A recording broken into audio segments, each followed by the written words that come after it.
নির্বাচন নিয়ে যখন আলাপ এগিয়ে আসছে, আলাপ আসলেই এগিয়ে আসছে, কারণ এখন নির্বাচনটা বছর খানেকের মধ্যেই হয়ে যাবে এই সম্ভাবনা বেশি বলেই মনে হচ্ছে। যদিও বিএনপি জুলাই আগস্টে নির্বাচন চাইছে, কিন্তু আমি মনে করি এটাও তারা ঠিক সিরিয়াসলি বলছে তা না, এটা এক ধরনের রেটরিক বলে আমি মনে করি। পলিটিক্সের রেটরিক থাকে, আমি ধারণা করি, আবারও বলছি, আমি কোনো তথ্য না জেনেই বলছি। বিএনপি এই চাপটা রাখতে চাইছে নির্বাচন যাতে এই বছরের মধ্যে হয়, কারণ প্রধান উপদেষ্টা দেওয়ার সময়ের মধ্যে আরেকটা হচ্ছে mid of next year, so তারা সেটা পছন্দ করবে না ফর শিওর।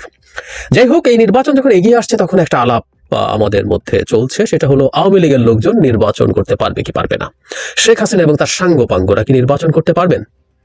মানে এর মধ্যে প্রথম কথাটা হচ্ছে যদি আওয়ামী লীগ নিষিদ্ধ হয়ে যায় তাহলে তো তাদের আওয়ামী লীগের নামে অ্যাটলিস্ট নির্বাচন করা সম্ভব না। আওয়ামী লীগ নিষিদ্ধ হবে কি হবে না এটা নিয়ে সিরিয়াস বিতর্ক আমাদের সমাজে আছে, এবং এই বিতর্ক সুরাহা হয়নি। এই বিতর্ক আসলে কতদূর যাবে, কোথায় গিয়ে শেষ হবে আমরা আসলেই জানি না। তবে আমরা এটুকু বুঝতে পারি নানা রকম আলামত থেকে যে মানে কেউ কেউ ভারতের কথা বলছেন, শুধু ভারত অবশ্যই প্রকাশ্যভাবে আওয়ামী লীগের পক্ষে আছে, কিন্তু ইউরোপ আমেরিকাও প্রায় নিশ্চিতভাবেই বলা যায়, আমেরিকা এবং ইউরোপীয় দেশগুলো আওয়ামী লীগের নিষিদ্ধতা চায় না। আমি স্মরণ করব উপদেষ্টা জনাব আসিফ একটা প্রোগ্রামে গিয়ে মন্তব্য করেছিলেন জাহাঙ্গীরনগর ইউনিভার্সিটিতে, যে বিদেশি দূতাবাসগুলোর চাপ আছে। তার মানে আমরা ধরে নিতে পারি যে এই চাপটা থাকলে শেষ পর্যন্ত আওয়ামী লীগের তার নামেই থেকে যাওয়ার সম্ভাবনা আছে। যদি সেটা থেকে যায় তাহলে কি এই সব বিভৎস লোকজন শেখ হাসিনা এবং তার সাঙ্গপাঙ্গরা নির্বাচনে অংশগ্রহণ করতে পারবে? তারা যদি প্রশ্ন করলে কি বা হবে, সেই প্রশ্ন আসতেই পারে, কিন্তু তারা বাংলাদেশের মাটিতে আবার নির্বাচনে আসবে, এটা মেনে নেওয়া খুবই কঠিন প্রশ্ন, খুবই কঠিন ব্যাপার।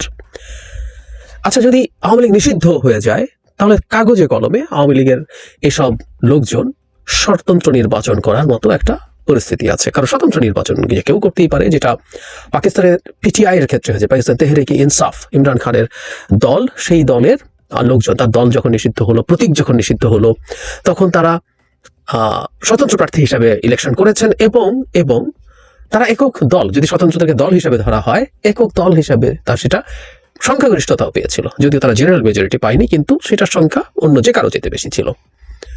অবশ্যই ইমরান খান বলে কথা, আমরা ডাকাত শেখ হাসিনা, বর্বর শেখ হাসিনার এবং তার সাঙ্গপাঙ্গদের কথা বলছি না।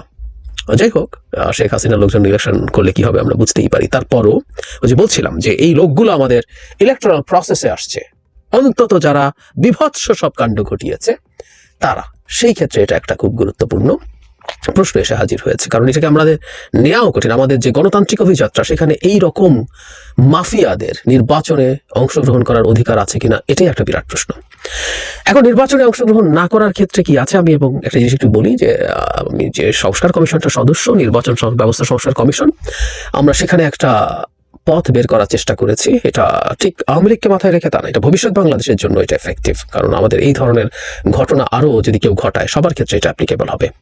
বিদ্যমান ব্যবস্থায় কি আছে? বিদ্যমান ব্যবস্থায় এটা আছে, আমাদের সংবিধানেই আছে, আর্টিকেল 66(2) এর ঘ, যদি ভুল না করে থাকি। এর মধ্যে বলা হয়েছে, কেউ যদি নৈতিক স্খলনজনিত যে কোনো অপরাধে 2 বছরের, ন্যূনতম 2 বছরের তার সাজা হয়, তাহলে তিনি সাজা খাটাবেন, এবং খাটার পর 5 বছর অতিবাহিত না হলে, মানে ধরে নিলাম কেউ যদি 3 বছরের সাজা হয়, তা 3 বছর জেল হলো, তিনি 3 বছর জেলে থাকলেন, 3 বছর শেষ হলো, এরপর আরো 5 বছর, তার মানে রায় থেকে 8 বছর তিনি নির্বাচনে পার্টিসিপেট করতে পারবেন না। তারপর তিনি চাইলে নির্বাচিত হওয়ার চেষ্টা, মানে প্রার্থী হতে পারবেন। কেউ কেউ মনে করেন, আমি এটা বলতে শুনেছি, যে এরকম সাজার পর কাউকেই দেওয়া উচিত না। আমি আবার এটা একেবারেই সঠিক বলে মনে করি না। একটা মানুষ তার অন্যায় বা অপরাধের ন্যায় বিচার যদি পান, তিনি সেটার যদি শাস্তি পান, সেটা প্রায়শ্চিত্ত তিনি করেছেন। এবং আমাদের সমাজে প্রত্যেকটা অপরাধীর, প্রত্যেকটা অপরাধ করা মানুষের মেইন স্ট্রিমে ফিরে আসার সুযোগ অবশ্যই অবারিত রাখা দরকার।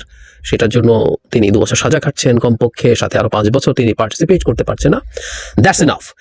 এখন প্রশ্ন হচ্ছে, আওয়ামী লীগকে তাহলে বিচার, এইসব লোকজনের বিচারের কথা আমরা বলছি, যে তাদেরকে বিচারের মাধ্যমে রায় দিয়ে এই কাজটা করা যেতে পারে। এখন এখানেও প্রশ্ন আছে, যদিও এটা নিয়ে সিরিয়াস ডিবেট আছে, এটা নিয়ে কনস্টিটিউশনাল ডিবেট আছে, এটা নিয়ে মামলা হয়েছে এবং ভিন্ন ভিন্ন ধরনের মত পাওয়া গেছে। সেটা হলো, এই যে সাজাপ্রাপ্ত বলছি, এটা কোন পর্যায়ে? আমরা কেউ বিচারিক আদালতে যখন কেউ সাজা পান, সেটাকে কি বলে ফেলবো? কারণ তাহলে আর এত আদালত কেন?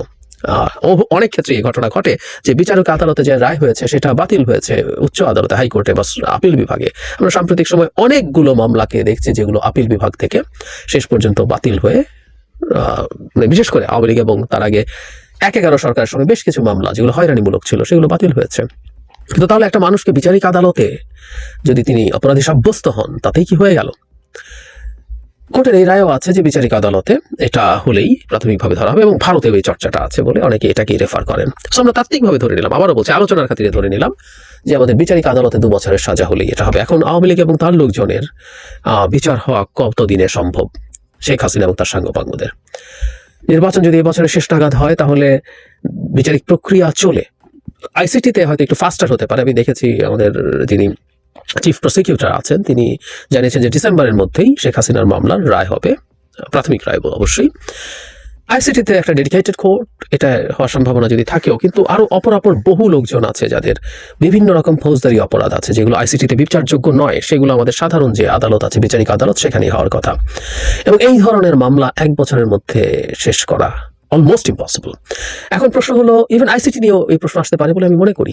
মানে একটা আদালত তৈরি হয় এবং জানুয়ারি মাস চলে এসছে, শেখ হাসিনার কিছু বিচার 1 বছরের মধ্যে করে ফেলা যাবে, এটা নিয়ে বাই এনি চান্স আমরা খুব তাড়াহুড়ো করছি, তাড়াহুড়ো করে তাকে কনভিক্ট করতে চাইছি, এতে বিচারিক প্রসেস হ্যাম্পার্ড হচ্ছে, বিচারিক প্রসেস আমরা নষ্ট করছি, তিনি ন্যায় বিচার পাচ্ছেন না, এই শোরগোল হওয়ার প্রবাবিলিটি তৈরি হবে। এবং শুধু শেখ হাসিনা না, অন্য যে কারো ক্ষেত্রেই এই ঘটনা ঘটতে পারে যদি আমরা খুব তাড়াহুড়ো করি। সেই পুরনো আপ্তবাক্য নিশ্চয় মনে আছে যে জাস্টিস হারিড, জাস্টিস বেরিড, এরকম কথা বলা হয়। সো তাড়াহুড়ো করলে বিচার কবরস্থ হয়ে যেতে পারে, এই আলাপ আছেই। সুতরাং তাড়াহুড়ো করাটাও ঠিক হবে না। তাহলে আসলে পথ কি হতে পারে? আমরা একটা জিনিস মনে করি, সেটা হলো একটা রাষ্ট্রের বেসিক নিয়ম যিনি মানেন না তার নির্বাচন করার অধিকার নেই। যেমন শেখ হাসিনার কথা বলি, উনি কিন্তু ফেরারি আসামি, কারণ ওনার বিরুদ্ধে অ্যারেস্ট ওয়ারেন্ট শেষ হয়ে গিয়েছিল মিড অফ নভেম্বর, আমি ভুল না করে থাকলে, তিনি তো বাংলাদেশে আসেননি। সুতরাং শেখ হাসিনার বাংলাদেশের নির্বাচনে অংশগ্রহণ করার কোনো অধিকার নেই। ঠিক একই রকম ঘটনা আরো বহু আওয়ামী লীগের নেতা তথাকথিত শেখ হাসিনার সাঙ্গপাঙ্গদের বিরুদ্ধে আছে। কারণ আপনাকে একটা দেশে নির্বাচন করতে হলে তার সিস্টেমকে, তার বিচার ব্যবস্থাকে, বিচার বিভাগকে অ্যাগ্রি করে ওটার প্রতি সাবমিসিভ হয়েই করতে হবে, আদারওয়াইজ তার কোনো অধিকার নির্বাচনের ক্ষেত্রে নাই। কেউ যদি আসেন এবং যেমন কারাগারে থেকে নির্বাচন করা যায়, আমাদের নিশ্চয়ই মনে আছে 1991 সালে এরশাদ পতনের পর এরশাদ জেলে ছিলেন এবং উনি জেলে থেকে 5টা আসনে নির্বাচিত হয়েছিলেন। মানে শেখ হাসিনা গোপালগঞ্জে তার আসনে জিতবেন কিনা সেই প্রশ্ন আছে। আজকে আসলেই এরশাদ এভাবেই প্রাসঙ্গিক হয়ে ওঠেন এবং উনি না পালিয়ে দেশে ছিলেন, জেলে গেছেন, জেল খেটেছেন, বেরিয়ে এসে বাংলাদেশের রাজনীতিতে ইন্টারেস্টিংলি ফ্যাক্টর হিসেবে ছিলেন একটা পতিত স্বৈরাচার। এরশাদ অবশ্য স্বৈরাচার বলা যাবে কিনা শেখ হাসিনাকে, শুধু যদি আমরা স্বৈরাচার বলি, আলোচনা অনেকেই করি আমরা। যাই হোক, জেলে আপনি রাষ্ট্রের কাছে আত্মসমর্পণ করে রাষ্ট্রের কাস্টাডিতে থেকে নির্বাচন করা যেতে পারে, কিন্তু যিনি আদালতের চোখে ফেরারি আসামি তার নির্বাচনে অংশগ্রহণ করার কোনো অধিকার থাকা উচিত না। নট অনলি দ্যাট, কারণ আমি ওই রকম আদালতের অ্যারেস্ট ওয়ারেন্ট নেই কিন্তু পালিয়ে আছেন এরকম অসংখ্য মানুষজন আছেন, তাদের ক্ষেত্রেও আমার মনে হয় একটা ব্যবস্থা থাকা দরকার যেটা আসলে তাদেরকে আইনের আওতায় আসার পথ করে দেবে, বাধ্য করবে যদি তারা নির্বাচনে পার্টিসিপেট করতে চান। সেটা হচ্ছে তাদের সশরীরে এসে নির্বাচনে মনোনয়নপত্র দাখিল করতে হবে। এটার মধ্যে এক্সেমশন হচ্ছে যারা আইন রাষ্ট্রীয় কোনো কাস্টাডিতে আছেন, কোনো আইনি কাস্টাডিতে, মানে জেলে আছেন বা কোনো রকম ভাবে পুলিশ বা কারো হেফাজতে আছেন, এরকম কেউ হলে তার ক্ষেত্রে তার মনোনীত ব্যক্তি এই কাজটা করতে পারবেন। এখনকার নিয়ম হচ্ছে মানে জেলে না থাকলেও যে কারো মনোনীত ব্যক্তি এই কাজটা করতে পারেন, কিন্তু আমরা যদি এরকম একটা বাধ্যবাধকতা তৈরি করি যে সশরীরে এসে তিনি মনোনয়নপত্র দাখিল করবেন, তাহলে আওয়ামী লীগের কেউ সশরীরে আসবেন এবং তার নামে যদি মামলা থাকে তিনি যদি গ্রেফতার হন, গ্রেফতার হবেন। উনি জেলে যাওয়ার পর উনি যদি সে সাহস করেন জেলে গিয়ে নির্বাচন করবেন কাস্টাডিতে থেকে, তাহলে বাকি সব প্রসেস হতে পারে। এই ক্ষেত্রে যারা যারা অলরেডি জেলে আছেন, আমি নাম তুলে যদি ধরুন আনিসুল হক, তার নামে যদি কনভিকশন না হয়ে যায় ইলেকশনের আগে, তিনি জেলে আছেন, তিনি যদি আওয়ামী লীগ নিষিদ্ধ না হয় আওয়ামী লীগের নামে, আর যদি নিষিদ্ধ হয় তিনি যদি চান, তাহলে তিনি স্বতন্ত্র প্রার্থী হিসেবে নির্বাচন করতে পারবেন, কারণ তিনি রাষ্ট্রের হেফাজতে আছেন এবং দেশে আছেন। কিন্তু পলাতক যিনি কোর্টের দ্বারা ঘোষিত ফেরারি, যার নামে ওয়ারেন্ট আসার পরও তিনি আদালতে আসছেন না ক্রমাগত, অথবা সেটা নেই কিন্তু পালিয়ে আছেন, তারাও দেশে এসে এই কাজটা করছেন না, তাদের যে কাউকে আমরা খুব সহজে নির্বাচনে এভাবে বার দিতে পারি। নির্বাচন ব্যবস্থা সংস্কার কমিশন এই রকম প্রস্তাব দিয়েছে, আমরা আশা করব এই ধরনের প্রস্তাব অ্যাকসেপ্টেড হবে। যে কারণ বারবার বলছি, শেখ হাসিনা এবং তার সাঙ্গপাঙ্গদের মতো বিভৎস লোকজনের বাংলাদেশে নির্বাচনে পার্টিসিপেট করার কোনো রাইট নেই। সুতরাং আমি যদি নিষিদ্ধও না হয়, ওই যে আমরা বলছিলাম প্রায় বিচার তো চলবে প্যারালালি, কিন্তু এই নির্বাচনগুলোতে তাদের অংশগ্রহণ এভাবে রেস্ট্রিক্ট করা যেতে পারে।